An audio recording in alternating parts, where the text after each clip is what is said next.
stuck in the mail.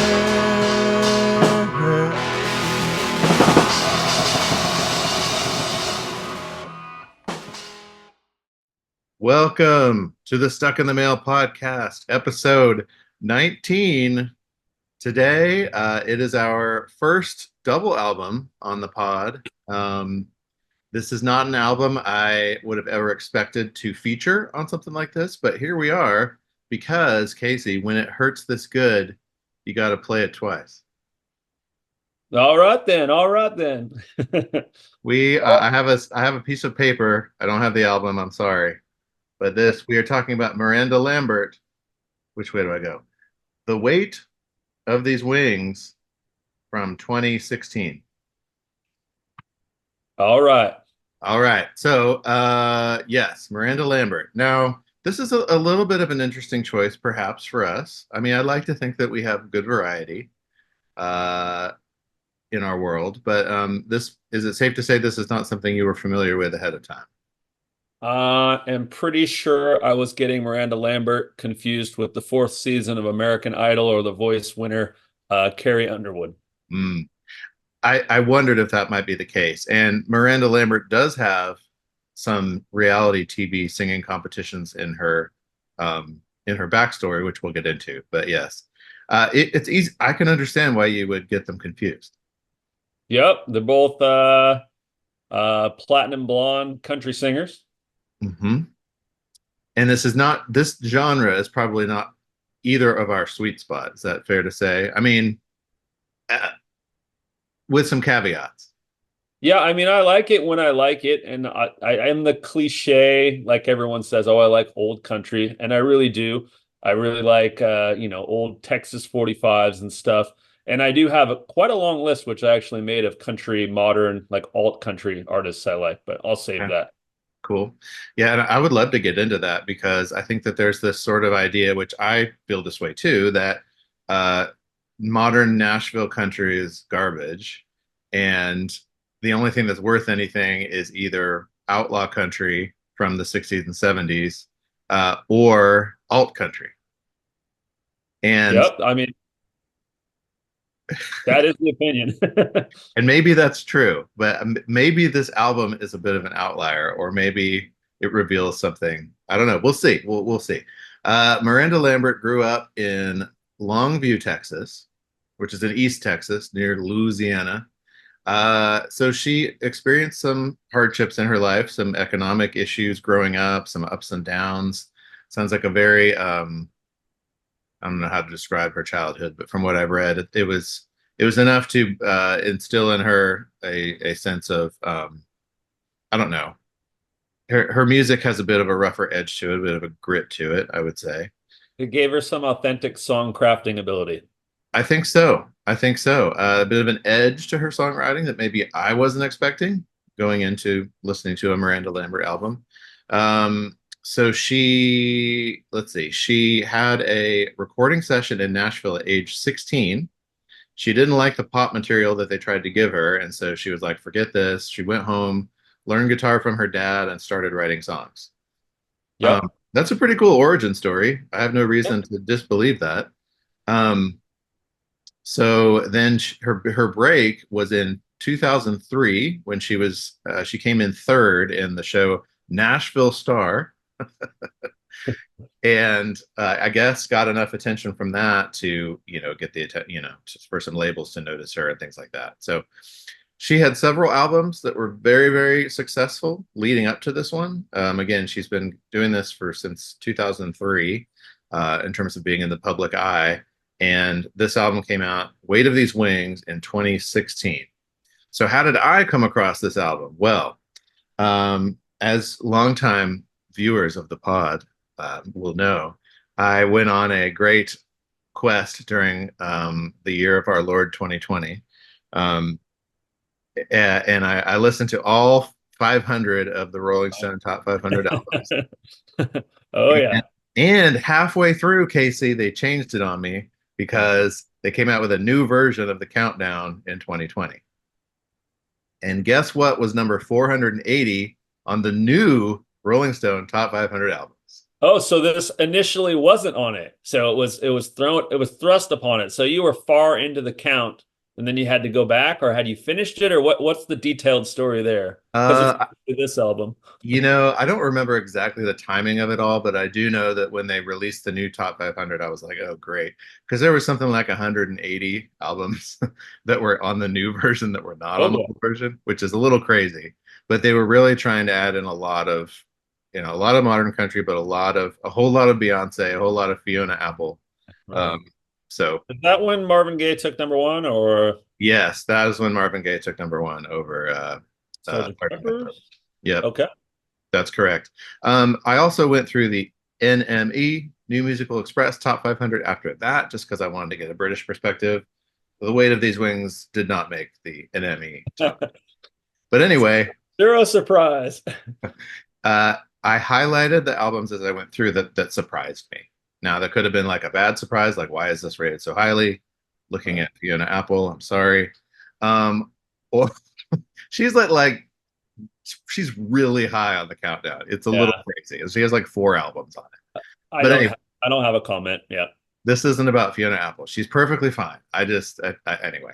But this album at 480 was one that I highlighted because it took me by surprise. Because again, I wasn't expecting it. My history with country is maybe a little bit more mainstream than yours. I don't know if mainstream is the word, but pop country than yours. You Um, did pick Taylor Swift.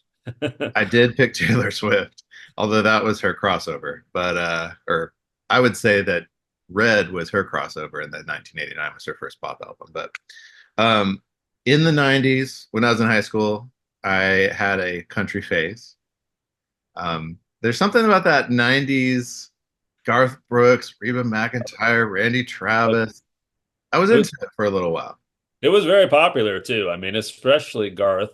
Um, Yes, massively popular, very accessible, very well produced. And if you're in a certain mood, it can be very comforting. Then I left country behind. Uh, there are certain prestige country things that I love, like Lucinda Williams, things like that. But then I basically didn't pay attention at all until, well, 2020. yeah, I think I'll take the 90s back to my history here. I think old 97s was one of the first country bands that I liked in high school, or maybe right out of high school, and it's really high on a lot of people's lists. Too Far to Care. And if you've never listened to them, I think one of the reasons that makes them so great is they have a bassist that does backup vocals, and I swear they're Mike Mills, they're REM, and they're just such a great band. And that was probably the first alternative country band I really like, besides, Johnny Cash coming back and all that stuff that was pretty heavily thrust into normal society, Yeah, which I loved, but sure. Yep, cool. Well, getting into this album here. So Rolling Stone, I went back and looked at their paragraph to introduce it. So this is a good place to start, I think.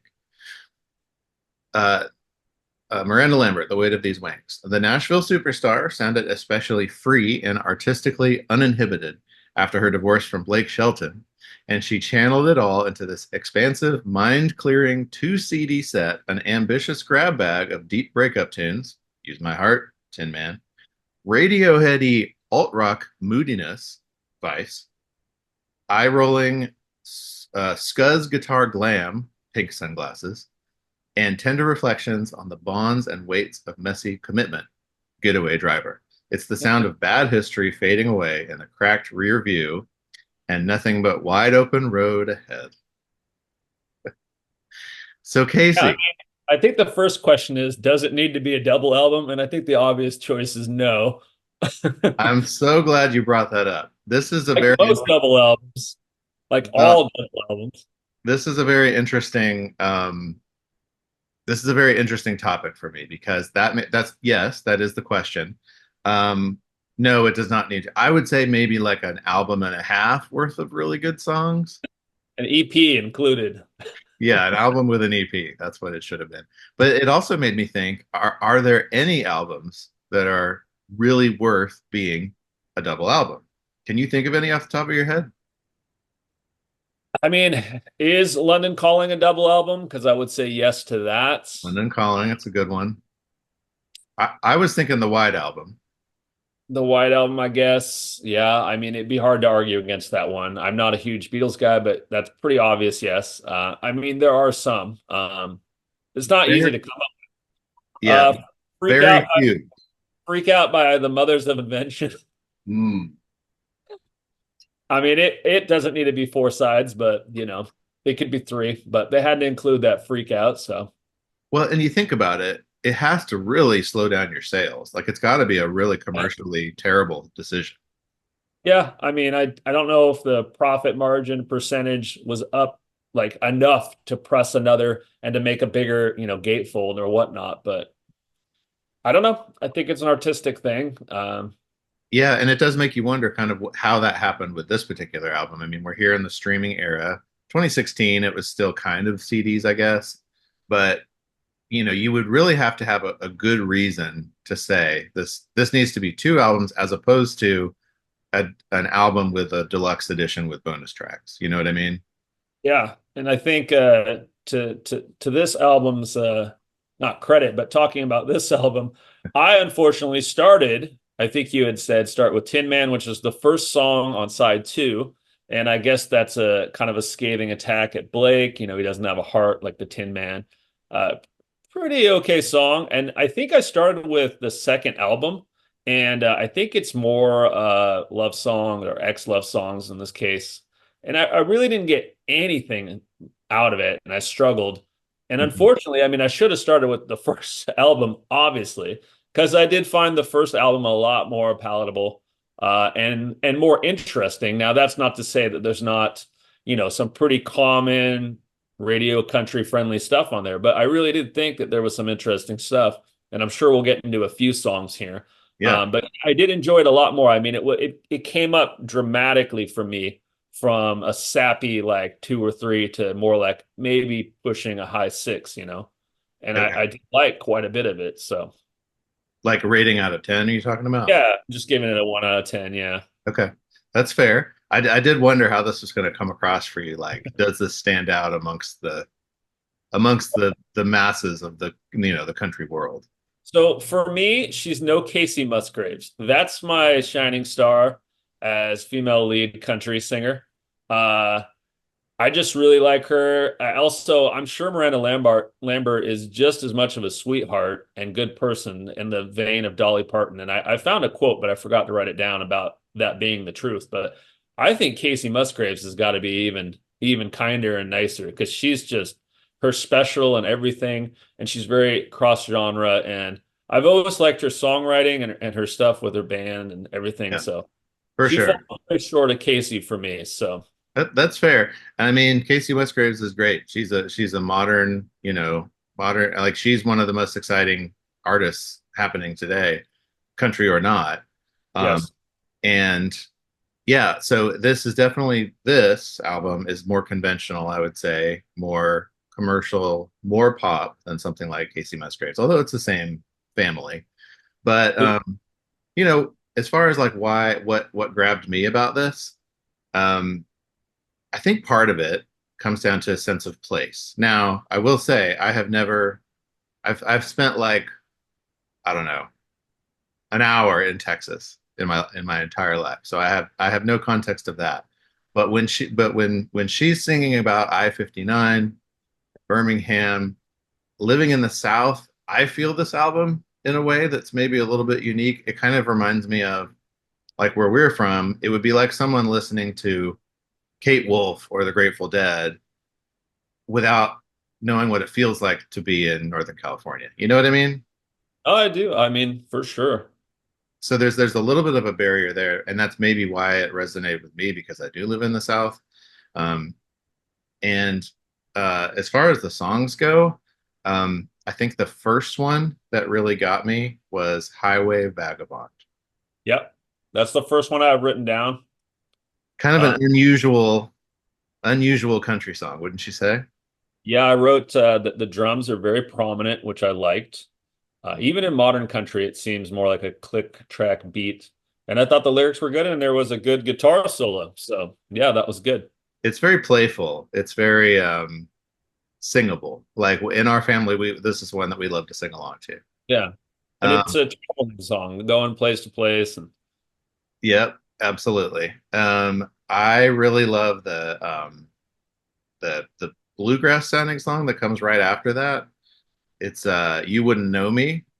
I love that one. I really love the song Vice. Did you have any notes on Vice? that was kind of the rocker. It has the Tom Sawyer Rush sound. It's like, boom. You know, today's Tom Sawyer. The sound right before that keeps getting used. I don't know if it's slowed down a little bit or something. I don't know if it's an actual sample, but I like the discussion at the beginning. There's a record being put on and something about 3345 or 78 speed. Yeah. That's great. I love those kind of references, Yeah. obviously. Vice was the first single. Okay, yeah, I saw this had what, four singles? Four singles. Yep. The singles were Vice, We Should Be Friends, which is not my favorite. Yeah, Tin Man, yeah, Keeper of the Flame, fourth single. yeah, So Tin Man, I was in Nashville recently, as you know, and I yes, think I mentioned this on the last episode, but um, I was kind of in a Miranda Lambert phase. I was listening to it a lot, kind of driving up there and everything, because you're going to Nashville. And so I was listening to some of my favorite Nashville country.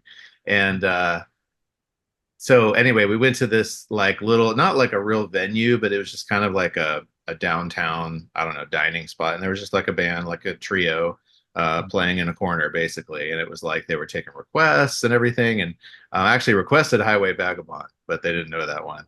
And uh, but then I was like, well, how about Tin Man? It's like, oh, we could do Tin Man. And she's like, oh, that's a really sad one. It's like, it is. But and they performed a beautiful version of it. It's two girls and a guy, and it's one of those songs that has a wordless chorus. It's all feeling. It's all, um, if you could live this life without a heart, would it be easier, and would it be better or worse? right. So I think it's pretty profound. It is. And yeah, I don't want to get into too much hot gossip or anything, but the Blake Shelton thing, and of course everyone knows he would later go on to marry Gwen Stefani, his co-judge on The Voice. Mhm. And that's an interesting pairing. I know a little bit about Gwen Stefani. I know that she really was from like an Orange County, like, kind of more normal background than what she found herself in. Mhm. Uh, when she ended up, leading No Doubt, which had several phases, actual ska phase, and some guy died early on, and yeah, blah blah Yeah, blah. she wasn't always the lead singer. Right, exactly. And her rise to fame is pretty interesting. I'm not much of a fan. I see them kind of fitting together kind of well, but it does seem like maybe they're just both really driven ladder climbers and they choose that way. Um, Yeah, that's the impression yeah, I get. I actually really like Blake Shelton's voice. I think I his don't like him music. as a person though. He seems whenever he's on like the Tonight Show or something, it's fun and it's fun like how he goes along with things, but he does seem like he's not enjoying it.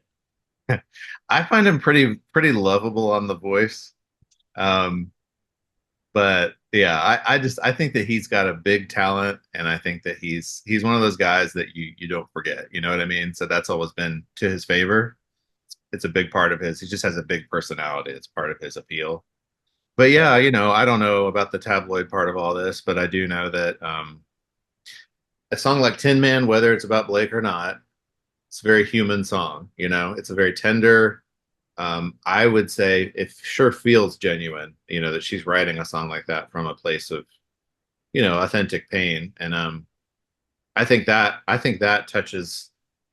I think that can be traced back to some of that classic country, um, kind of without the sheen. You know what I mean? There's the real interesting songs in here. Not all of them, but many of them for me. Just Another one that I love is Well Rested. That one stand out to you at all? probably couldn't comment on that one. It's midway through the second. I mostly got notes on the first, but I did start with it. I mean, I heard it, that's for sure. I It's didn't, super slow, yeah. and it's it's a powerhouse vocal. I would say that's my sleeper pick, no pun intended, for best on the album. It's Well Rested. Yeah, I don't have a lot more on notes. I liked For the Birds. It was kind of had cute lyrics and stuff, just kind of funny little wordplay. Mhm. I think Sunglasses was pretty bad. And I also ripped off Warren Zevon's London of Werewolves of London pretty bad, just with the howl in it. Uh, Oh, you're talking about Pink Sunglass? Yeah, you're right. Uh-huh. it's just a kind of a bad song. We Should Be Friends had a cool bass line, but that's really all worth noting there. I thought Ugly Lights was pretty good. It's really fuzzed out, Mhm. subdued sound, almost like a CV mic. But yeah, I'm probably with Vice being my favorite one. Okay, Um, I respect that. So here's where I would say I'm a sucker for a good album closer. And if it leaves me with a really strong impression, it's probably because it's all going to wrap up. Like there's a couple albums I can think of that are like that. One is my favorite album of all time, Automatic for the People, that ends so satisfyingly with Find the River. Another one is Richard Thompson with Wall of Death being the closer on that album, Shoot Out the Lights. And this is one of those albums that has that closing song. I've got wheels. And here's why I think this is like an elevated album, why it just stands out to me. I think that this is a nod. I don't know if you'll know this one. I think this is a nod to the song Wheels by the Flying Burrito Brothers, which traces back to, of course, Graham Parsons and that sort of 60s country thing going on with like Sweetheart of the Rodeo and the Birds. Um, I mhm. think I've got wheels. First of all, it's you know these wings get a little heavy. Like it's finally so satisfying because you're finally referencing the album name. I love it when that happens. Like, oh, that's why it's called that. You're referencing. I've got wheels. I'm gonna keep moving. You started this album on a journey. A lot of the songs are traveling songs, and I've still got wheels in the same way that we've all got wheels, as Graham Parsons once said. So Nice. I'll have to. Is that off the Gilded Palace of Sin? Do you happen it to know? is. Yeah, Okay. it's I'm on sure that. I know it. I If mean it's in the same vein as Sweetheart of the Rodeo, and it's just a beautiful song. I only know it because Emmylou Harris covered it, and the whole thing. yeah, Graham is really the starting place to this whole conversation, really, as far as how country music would enter the realm of rock music. Yep. Uh, and the rock star, unfortunately, leading to his early demise that Graham was, Hmm. Yep. which is really tragic, especially since he didn't quite make the 27 club even, opting for the lesser known 26 club. But yeah, I mean, we went to Joshua Tree and stayed in the Joshua Tree Inn in the Emmy Lou room. You have to make special bookings for the Graham room, but and we tried to find where his buddies took his body to be burned in the desert, and we couldn't find it. But if you know that whole story, they made a movie about it starring Johnny Knoxville called Graham Theft Parsons. So, Hmm.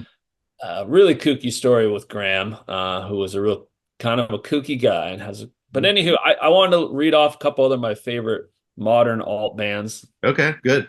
Oh, I already mentioned Casey and Old 97. So then the ones I got are Lucero, Calexico, Mr. Sturgill Simpson, of course, is the other country artist we've covered.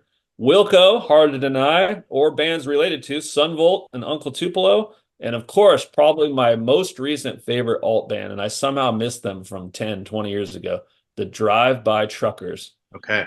Just absolutely amazing. So tell me, why is it that those would be like I assume like 8 or 9 out of 10 for you, and this is you said a 6? What's the difference? I genuinely because like I'm with you. I think in the sense of our taste in a lot of ways, and I usually have a distaste for commercial Nashville pop country. Yeah. This one hit me in a unique way, and I'm just curious, like, what's the gap there? What's the difference? I mean, sometimes things take a lot longer, and I did try to listen to this a lot, but it can be difficult. I mean, that's one thing about vinyl is it's like you put it on, it makes you remember that, hey, I need to flip this or something. It's like Sure. cooking. So with this, is kind of put it on. Next thing I know, I'm staring at my phone. I haven't listened to a song in 3 songs. And I'm like, oh shoot, I'm not doing anything. And I'm having trouble getting into it, and it took a while. And like I said, I started on the wrong side.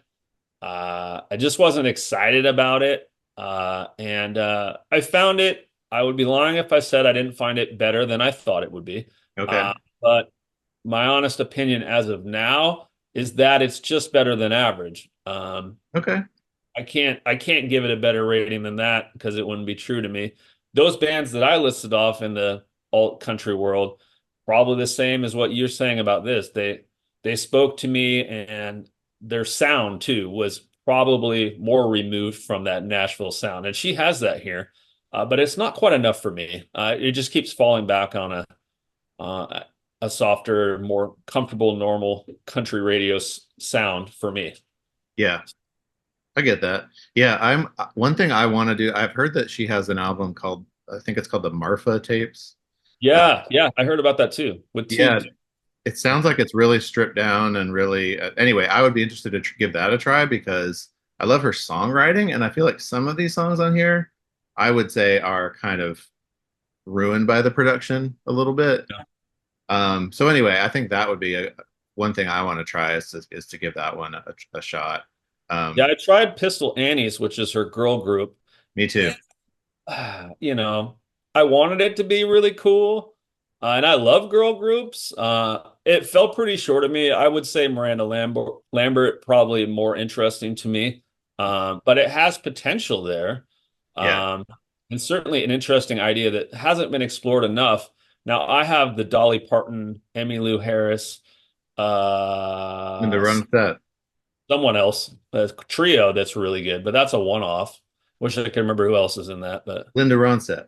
Oh yeah, Linda. Yep. Okay. And I Oh my recently. gosh, her voice. I mean, Hmm. I know this is a side note, but have you listened to Blue Bayou, Um, the song? maybe doesn't ring a bell. I've listened to her Spanish album to her dad, Canciones de Mis Padres. Woo! It's a smoker. She's so good. Oh my goodness. Very talented. Very. Her voice is just so strong. It's unbelievable. Yep. Yep. Um, and I hear what you're saying as far as like an album like this takes time Yeah. to sort of process. Like the lines that have stood out to me are probably because I've heard this 20 times. Mhm. And you know, I also have gotten to the point where I'm like, this one's not as good as I thought. But I would say on the whole, out of 10, I would give this a 7 out of 10. I'm going to rate a little higher than you. Okay. But Uh, that's fine. I'd expect an 8 or so. So that's good. This isn't my favorite country album, not by a long shot. I mean, I would say the best one I know is Lucinda Williams, Car Wheels on a Gravel Road. And Sweetheart of the Radio by the Byrds being way the heck up there too. Yeah. Um, Oh yeah. but yeah, it's a genre that I love. Oh, and I have another fun fact for you. I was looking at the musicians. I was looking at musicians that played on the album, and none other than Hargus Pig Robbins. Oh, of course. The blind pig.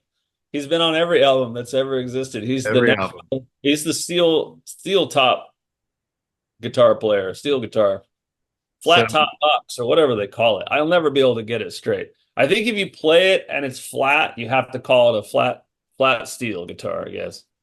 Flat well, top box. there, No there's one a knows. so thank you for going on this journey with me. I know it was a bit of a left field choice, but you know, Well, that's what we're here for, is to challenge it each other. is. Are It you is. going to challenge me?